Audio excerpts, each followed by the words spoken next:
Hi there.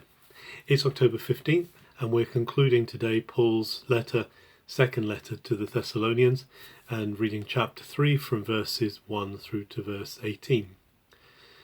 So Paul is requesting prayer in view of all of the things that have gone before, in view of the increase of lawlessness and the increase of immorality. Paul is praying for there to be a fruitfulness for the good news of Jesus that he still sees that he needs to be carrying and bringing to others.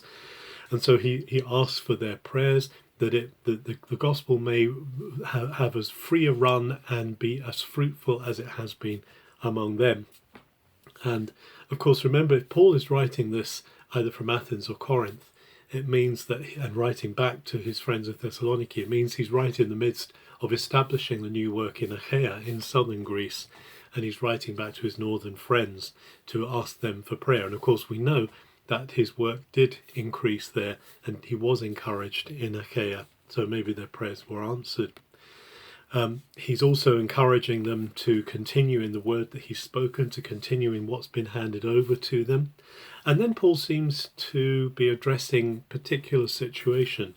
Maybe there are people in Thessaloniki who think that now they have salvation, now they know Jesus, they no longer need to work for a living, they no longer need to be involved in the things of the world. And Paul is saying, that's not how I've instructed you.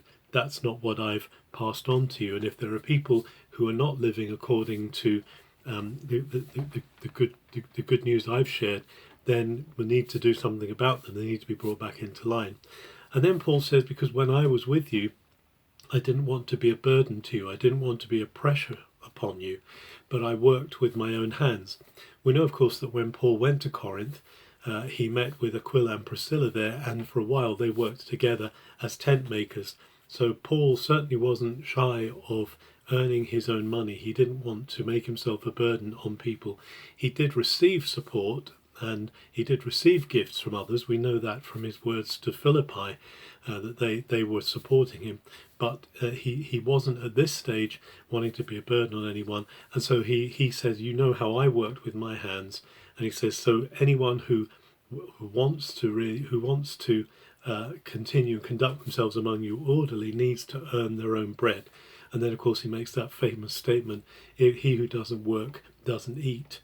And so he is he's dismissing the idea that those who are in the gospel are now idle.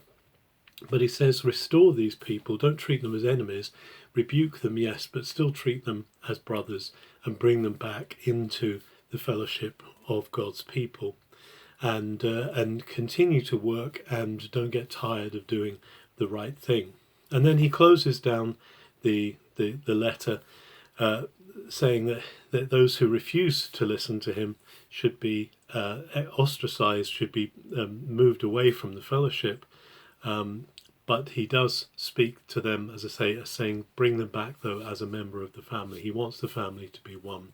He ends the letter with the peace and a blessing upon them. And then he signs off, as he often does in his letters, with his own hand. Now, this is an interesting factor in the argument about whether the Second Thessalonians is an authentic letter of Paul or not. Right at the end, here we have his personal signature saying, I'm signing this, Paul, as I do all my letters. And so because of that, we can be sure that this is an authentic letter from Paul, and he wishes them the grace of the Messiah, the Lord Jesus, to be with them all. It's good that we are not burdens on anybody. God has given us all energy and life. He's given us a cargo to carry. And when we carry that cargo, we can be sure that God will provide for us. We can't ask others to do what we should be doing for ourselves. Paul says this back in Galatians, let everyone carry his own cargo, but bear one another's burdens. So let's seek to do that which God has called us to, and to see God provide for us through the work of our hands, as Paul suggests here. Have a very good October 15th.